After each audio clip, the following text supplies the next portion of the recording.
down. This is NASCAR Coast to Coast, brought to you by Whelen and by Hercules Tires. Now, with a look at local, regional, and international NASCAR racing, here are Hannah Newhouse and Kyle Rickey. Welcome to NASCAR Coast to Coast here on the Motor Racing Network. It is Wednesday, May 8th, 2019. Can't believe it's already May, but Mother Nature just can't seem to let us get most of our racing underway. It was a frustrating weekend for NASCAR touring as, once again, Spring Sizzler was postponed. Kyle Rickey joins me once again from Connecticut. Kyle, you made another run for it, but the Spring Sizzler has just not been working out in anyone's favor. And a couple more weeks, it just might be the summer Sizzler, the way we're going. The sun is out here today, though, at the Stafford Motor Speedway, mainly because there's no race scheduled. The Sizzler is scheduled for this Friday. However, there is rain in the forecast. However, Saturday is the rain date. It looks nice. But unfortunately, the NASCAR Whelen Modified Tour unable to run here this past week. However, the Speedway did kind of take a proactive approach to the forecast and schedule a normal race program in its place on Saturday. It's going to be a two-day show with the Sizzler. They saw the rain on Sunday. Saturday looked like a semi-decent day, so they went and had a regular race program. It was interrupted twice by rain, of course, but it was well worth it for the fans that stuck around. They saw the closest modified finish in track history, with Keith Rocco winning by 1/1000th of a second over Michael Jervis Jr. So great show, but hoping for the Sizzler this weekend. Yeah, that video that you'd posted on our Twitter account was definitely awesome of how close of a finish. Those SKs never seem to – there's no lack of excitement with them. They always put on a great show, and we even went to Twitter about trying to get me in one of them. And so hopefully something comes into work. And Kyle, you might have to come be a crew guy for me. Are you capable of that? This racetrack is not ready for you behind the wheel, behind the race car, or in the seat of a race car. But yeah, I'm all, I don't know if you want me as a crew guy, but I might be able to be a spotter or something to that in your ear during the race. On the radio. Yeah, I don't know. I get to hear you in my ear every Tuesday, so I think that's probably good for me for now. But I appreciate that, Kyle. I appreciate that. But also, under caution, I can sing to you. Please no. Is it going to be Disney music? Yeah, might be. Yeah, figures.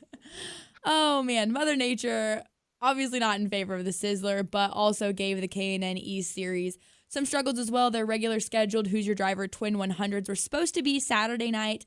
They got the first feature in where we saw a new winner.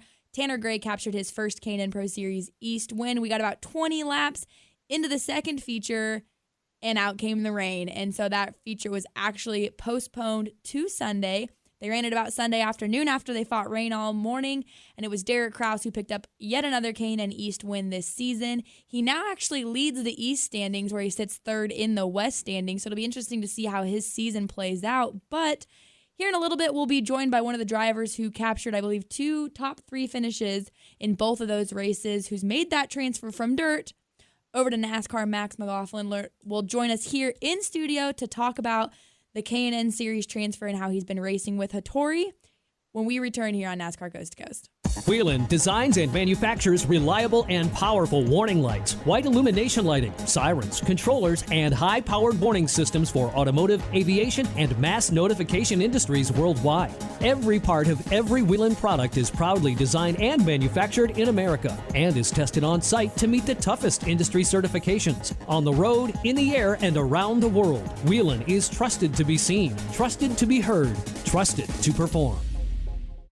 He is the envy of the racing world. I assumed that Ryan, Bubba, and Chase were all busy, and I was the next in the pecking order. She goes way back. When did you meet? 7th grade, 6th grade? No, 9th grade. That was a minute ago. And he just wants to be friends. Are we friends? No. It's the Sunday Money Podcast. Join Corey LaJoy, Daryl Mott, and Lauren Fox as they detail what it's like to live the racing lifestyle both on and off the track. Download and subscribe to Sunday Money on iTunes, Spotify, and your favorite podcast platform. It's butts and nuts jammed in there.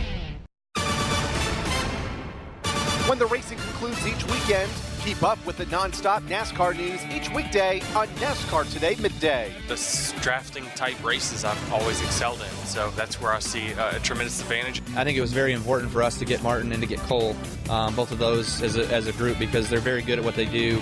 NASCAR Today midday, Monday through Friday on the Motor Racing Network, the voice of NASCAR. Back to NASCAR Coast to Coast, brought to you by Wheeling and by Hercules Tires. Here are Hannah Newhouse and Kyle Rickey. It took some time, but the K&N Pro Series East ended up getting in both of their features at South Boston this past weekend. And one of those drivers collecting 2 top 3 finishes joins us today in studio, Max McLaughlin, who's been driving for Hattori Racing this year. Your rookie season in the K&N Pro Series East. First off, thanks for coming in and hanging out with us in studio. Yeah, of course. Thanks for having me. Now, you come from dirt racing, big block modifieds, it's in your family, but you decided to make a run at the K&N Pro Series this year. How has that been so far? Oh, it's been pretty crazy, honestly. It's been a lot more than I thought it would be as far as learning. Obviously everybody thinks it's going to be easier than it is all the time, but I should know that by now with, how many different directions I've jumped in my career. But it's been a huge learning curve, but luckily we have some great people at Hattori Racing Enterprises, and we're just surrounded by a lot of good people to kind of speed up that learning process. And I think a lot of things clicked for us this weekend. A consistent weekend for you indeed. 3rd on Saturday night, 3rd in the race on Sunday. How did that track change over the course of Saturday night's race, and then obviously the rain's coming in and maybe warmer conditions on Sunday as that race was run in the afternoon? Did the track change much from one race to another? Sadly, it did. Yeah, I think we had one of the more dominant cars Saturday night. I started 5th and was up to 2nd, all over the leader there, and before the rain came. And we actually got the lead Sunday, and just was wicked loose, just sideways everywhere, really. And I did everything I could to hold the lead, but Derek Kraus was just really good, and he kind of drove by me like I was tied to a tree stump. So I did everything I could, but the track just it loosened up a lot compared to what it was the night before, and you can't really make many changes once you start the race. So we were kind of stuck with what we had, but for the time that I have in the car and for what they gave me, I think they did a great job, and I really can't complain for the results we had this weekend. Now, this weekend, I was there with you guys, obviously, and when that rain opened up, I took cover in your guys' trailer, and it monsooned. So for anyone who didn't see the video on fanschoice.tv, I mean, it opened up, flooded the racetrack, and we were all, tents were flying across the racetrack, and I think we actually were joking. You were like, yeah, well, just let me out there. Like, at this point, with my dirt experience, I'm good. Let's just do the race. So it's funny to hear that you said the race car was too loose, because right before that first feature, I think it was one of your crew guys walked by and said, keep the right rear on the car. This is not a dirt car. What's been the hardest thing to learn about these K&N cars that, maybe as a habit you had to break from dirt racing? Oh, there's just so much to learn. I really haven't done any asphalt racing before my K&N experience, so New Smyrna was kind of just a washout for me. I can't even look at my notes because every time I look back at them, it screws me up more than anything.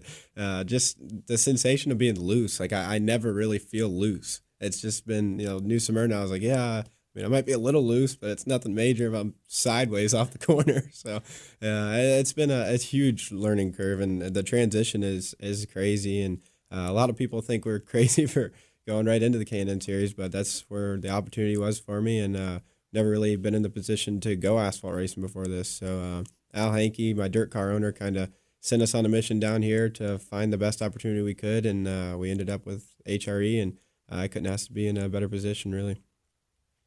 You finished 3rd in the Super Dirt Car Series, big block modified points a year ago. I believe 18 top 10 finishes and 24 starts. You also ran the season opener last month at Can-Am Speedway. So 2-part question for you is, 1, how many dirt modified races do you plan to run this year? And 2, why the transition to asphalt stock car racing? Well, I've always wanted to race asphalt. That's where my dad did. He started on dirt, but yep. The majority of his career was on asphalt. So it's always been something I really wanted to do, but I've just really never had the consistent funding to do so. So this year's the first time we did. I ran 2 races last year and finished one of them, and so I've had a race and a half before this year. But as far as our dirt stuff, I'm going to run probably around 10 races with HBR and Hakey Baldwin Racing, and drove for Ray Graham. I was supposed to run Fulton as well, but we got rained out. So just as much as I can, just stay in the seat and stay fresh, and make sure any seat time is good seat time. So as far as why the transition to asphalt, like I said, I just always wanted to do it, and Al Hankey thought it was the time to go, and we kind of ran really good on the dirt series for the last 2 years for sure. The first year was a little rough, but he gave me the opportunity to do so. He said, "Do you want to do it? Where do you want to end up? And what are your goals?" And we talked about it, and here we are. And you'd mentioned, the transition from dirt to asphalt. If you're intermixing those, I can only imagine, like you said, it's just going to be a process of going back and forth and fine-tuning those skills. But I got the chance to talk to Mike Rickey, the GM over at Hattori this past weekend. We got to talking about you being in this K&N car, and he said one of the things that a lot of people don't realize is you're in the race shop every single week, and your dad is in there as well, and you're hands-on with these cars and helping prep them.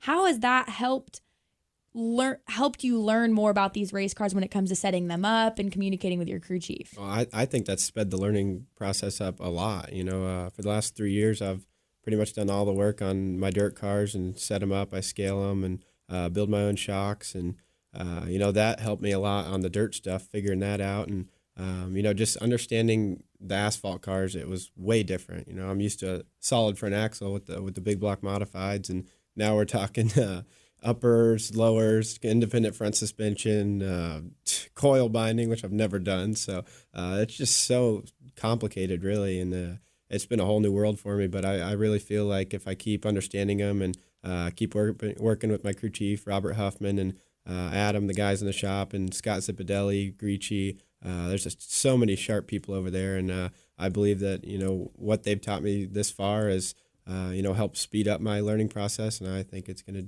do it even more in the future. I wanted to ask you about the relationship with your crew chief, Robert Huffman. He is obviously a veteran in the crew chief role in all of NASCAR's National Series. He's picked up wins with Tyler Reddick, Bubba Wallace, Anthony Alfredo a year ago in K&N and in ARCA. What's that relationship like, and how has it developed over these first couple of months of the season? It's awesome. I really couldn't ask for a better guy to be involved with. He's a super hard worker, and growing up with my dad, that's what he is, and I respect that a lot. And seeing how hard that all these guys at HRE work, it's insane. The car doesn't go in the trailer until it has to. They're always doing something to it, and that's the way it should be, in my opinion. I've always said you're never done with the race car. There's always something to do on the race car. So. Robert's a super hard worker, and I feel like, we struggled at New Smyrna, which I'd take the blame for that. I put it on me as far as experience. I was not good there at all. Bristol, we showed signs of speed in the race, running 6th, and broke a shock mount there, and I feel like things really clicked for us this weekend, and we worked really good together. And like I said, him teaching me in the shop, what the parts are on the car, and running through changes and taking notes. My dad's always been huge on taking notes and what does what. So now we have that understanding of, all right, we're a little loose here. What did we do that helped us last time? And it takes that relationship to have a driver crew chief duo that has success. And you mentioned that momentum that you guys have picked up, continually getting better. Only 4 races into the K&N East season with these 2 top 5s. What are your goals for the 2019 season? What were they when you guys started the season, and have those changed thus far? We came into the season, it was definitely, people had their doubts, and it's definitely, I think a lot of people were surprised to see us run this good this weekend, but we weren't. We kind of expected to run this good. We knew that, if I did my part, the cars are there, the people are there, and we have what it takes to run good. So our goal is to win the championship. That's what we want to do. We want to win every week, and we're not there to run second. We've mentioned your dad several times, of course. Magic Shoes, Mike McLaughlin, 1988 NASCAR, what was then the Winston Modified Tour champion. He's a 16-time winner. One of those wins, of course, coming here in 1987 at the Stafford Motor Speedway at this half mile that sits just behind me. Modified racing obviously goes deep in your family. Obviously, you've been very accomplished in the dirt modified side of things. Has there ever been any interest to come up to the Northeast and run an asphalt modified at a lot of the racetracks, a lot of the same tracks where your dad found so much success? There's definitely a lot of interest there. I've always wanted to drive asphalt modified. Been around him a lot with, Buzz Chu is a great friend of ours, and their team had a ton of success in the asphalt mods, and I was around them with my dad growing up, and now they own a dirt modified team. So, I've grown up a lot around them, and we have 2 in our shop, Dad's championship car, and then we have the Crazy 8 that he won Martinsville with in our shop. So I look at them every day when I wake up. So it's definitely something I'd like to do, and I'm constantly looking for asphalt rides this year to get seat time, and I wouldn't be surprised if we win one here soon. Well, between the K&N East, your dirt schedule, and now you're looking and lobbying for some pretty much anything, like you said, you can get in. It's going to shape up to be a busy 2019 season for you. Next race for the K&N East, Memphis, I think June 1st for you guys. But thanks so much again for coming in. Good luck the rest of the season, and I'm sure we'll catch you at a couple of the East races. Yeah, it's awesome. Thank you guys so much for having me. Awesome. Max McLaughlin joined us here in the studio, K&N East driver, making a run at that rookie year in the K&N Pro Series. But when we return, we have a special guest coming on in light of Mother's Day just around the corner, a super late model driver from Berlin who is playing the role of both driver and mother. We'll be joined by Lauren Bush when we return. Here's your chance to win a set of your very own Hercules tires. Go to HerculesTires.com/MRN. Simply register, and each month we'll give away 1 set of tires. Hercules Tires has the value, selection, and industry-leading mileage coverage to get you wherever you need to go, no matter where the road takes you. Register now for your chance to win a set of Hercules tires at HerculesTires.com/MRN. Hercules Tires. Ride on our street. Whelen designs and manufactures reliable and powerful warning lights, white illumination lighting, sirens, controllers, and high-powered warning systems for automotive, aviation, and mass notification industries worldwide. Every part of every Whelen product is proudly designed and manufactured in America and is tested on site to meet the toughest industry certifications. On the road, in the air, and around the world, Whelen is trusted to be seen, trusted to be heard, trusted to perform. Back to NASCAR Coast to Coast, brought to you by Whelen and by Hercules Tires. Here are Hannah Newhouse and Kyle Rickey. Mother's Day is right around the corner, and we all know that racing is one of the most family-oriented sports. So we're joined on the guest line now by someone who gets to play the role on the weekend of both mother and driver. We're joined by super late model driver from Berlin, Lauren Bush Sokoloski. First off, Lauren, thanks for coming on. Thank you for having me. We're excited to have you on here. As we said, Mother's Day right around the corner here. And you have a little bit of a different tie when you go to the racetrack every weekend. I actually saw a tweet that Home Tracks had put out, which sparked this interest of, it said Lauren Bush's day is a little bit different when she goes to the racetrack. First, she makes sure that her little boys have their toy cars, and then she gets to climb into her car herself, which is your super late model. What's it like having those 2 little boys of yours at the racetrack with you every weekend? It's a wonderful experience that I never dreamed of. It's actually more like a dream come true. A lot of people thought that once I had my children that my first that that's done. We're not going to see her again. However, that's not been true at all, and they both motivate me even more than I've ever been motivated before. And I want to show them that dreams. You can follow your dreams no matter what. Racing runs deep in your family. We'll talk more about that in a moment with your grandfathers and your father racing. But you were racing before motherhood. How long were you racing before you became a mom? And was there any thought of maybe stepping away and just concentrating on being a mom and kind of giving up the racing thing? Let's see. So I started racing when I was 14 years old, a full-size race car at the Pro Stocks, and then a couple of years later I got right into the seat of a super late model, and I had my first child at 20 years old, and my first thought was, when am I going to get in that race car? I think I went into labor. It was on a Saturday, and that's all I could think about was when I was going to be able to get back. And I think it was about 4 weeks later, I got into the race car and did my first race, and after my second one, that was about 6 weeks, and I was right back at it again. I never looked back, and I've never looked back. I've always continued to look forward, and I just, like I said, I look at those 2 boys as motivation to continue to follow my dreams. As a racer myself, I always think it's super cool to see that. We see, Tommy Catalano from the Northeast, he gets to race with his mom. I raced against my dad, so I love the fact that, you're able to set that example for your little boys that, hey, mom can do this too. Mom can race as well, but I would assume that sets you up for a little bit of a different dynamic at the racetrack every single weekend. Talk us through what a day at the racetrack or prepping to go to the racetrack looks like for you. Oh, it's a little bit hectic. The little one doesn't come with us every weekend, so I try to get him. I'm still nursing through all of this, so I nurse him to nap, and then we go to the track. We take the little one, and he does an absolute amazing job. He just turned 5, and he is, so mature for his age, and he absolutely loves racing. He will find. He will help us. He'll use his real tools or his toy tools. He'll play with his cars. He'll help us do whatever we need. And like I said, throughout all of this, I pump and I still for the little one at home, and then I focus on practice and qualifying and giving the kind of feedback that we need to continue to do well every week. And so far, we've had a decent start to our season. So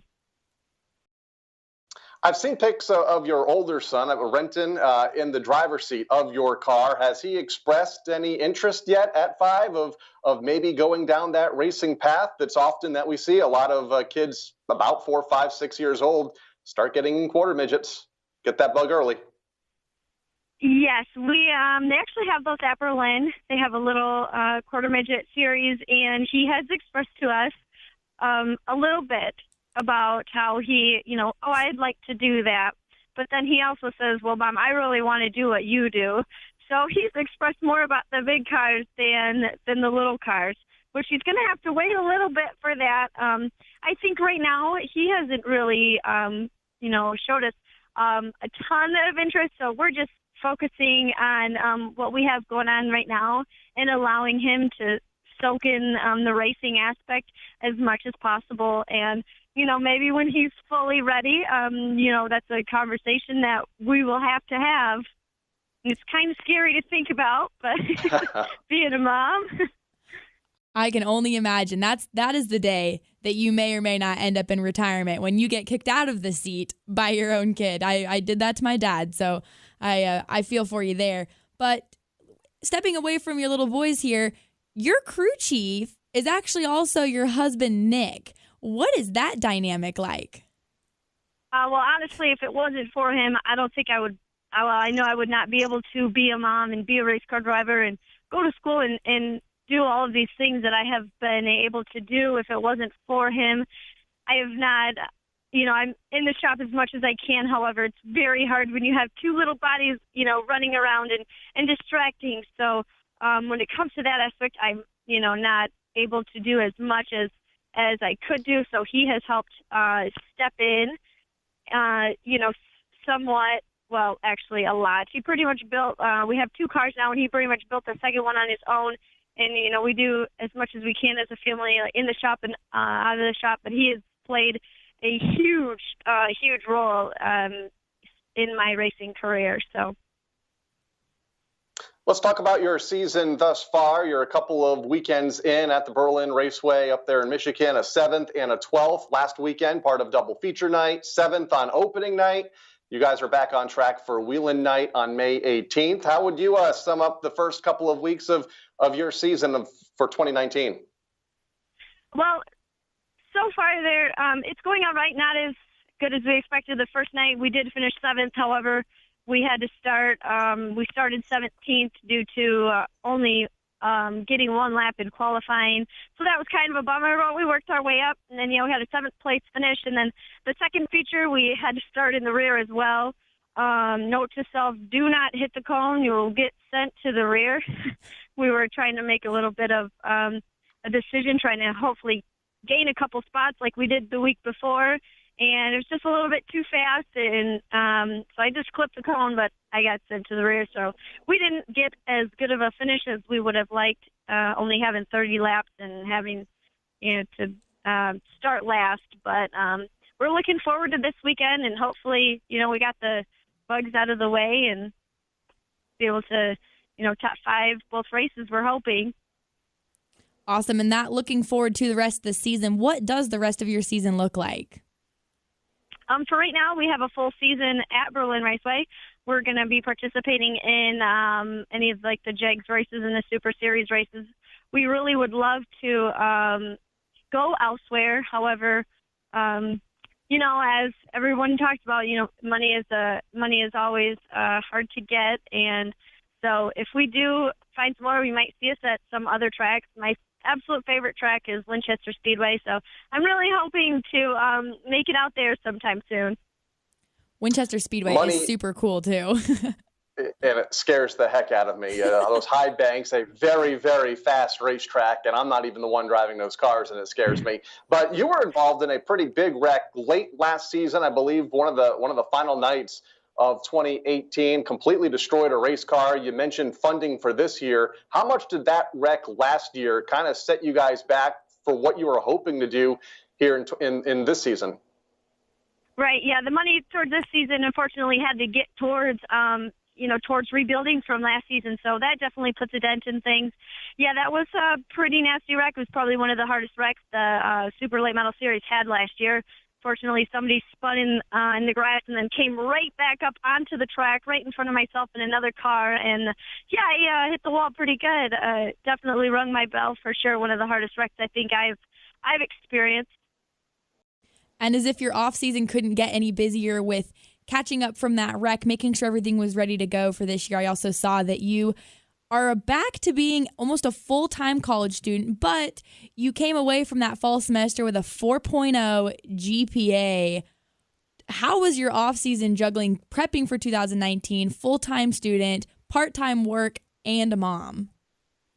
It definitely was not easy. I'm very thankful to have a lot of support from my family, and honestly, going back to school like that abruptly, I had no idea my capabilities, but determination definitely helped me a lot. I was just I was really determined. Anytime somebody says you can't do something, that just motivates me even more. So that's why racing it's not necessarily a woman's sport, so that inspires me even more to just continue to move forward. But yes, I did get a 4.0 my fall semester, and then last semester I went part-time, but I still did really well doing that. So I'm on track to applying for nursing school next year. So goodness. And you mentioned, sorry, go ahead, Kyle. You mentioned the ladies of the sport. A lot of ladies making noise in national series right now, whether it be Pippa Mann in IndyCar, you have Brittany Force and Erica Enders in NHRA, Natalie Decker, Haley Deegan in NASCAR. One, do you follow the careers of some of the other ladies in this sport? And two, what's your, do you hope to one day maybe get to that level of competition on a national series? Oh, yes, I absolutely do. I actually had the opportunity to speak with Natalie Decker. I think it was last year at the ARCA race we happened to be racing. And, I asked her, I said, how did you get here? From and she just said, kind of right place, right time. People, she happened to, a gentleman kind of, took her under his wing and, helped her, helped fund her because like myself, her dad could only fund her so far, and it's like, you gotta, I can't fund you, this is all I can do, super late model, and then, and this is it. And so she was able to find somebody, so I'm, hopefully maybe I can find somebody who is, believes in me as well and can bring me farther. And unfortunately, like you said, that's exactly what it is. It all comes down to sponsorship and getting that break. But hey, Lauren, we appreciate you coming on here and hanging out with us today on NASCAR Coast to Coast. Good luck this up and coming weekend. Good luck this season, and enjoy Mother's Day this weekend. Thank you guys so much for having me. I really appreciate it. Lauren Bush, a super late model driver from Berlin and also a mother of two, joined us on the guest line. And when we return, a couple shows did get in this past weekend. Even though Mother Nature put up a fight, we'll recap who made their way to victory lane and where to find your racing this up and coming weekend.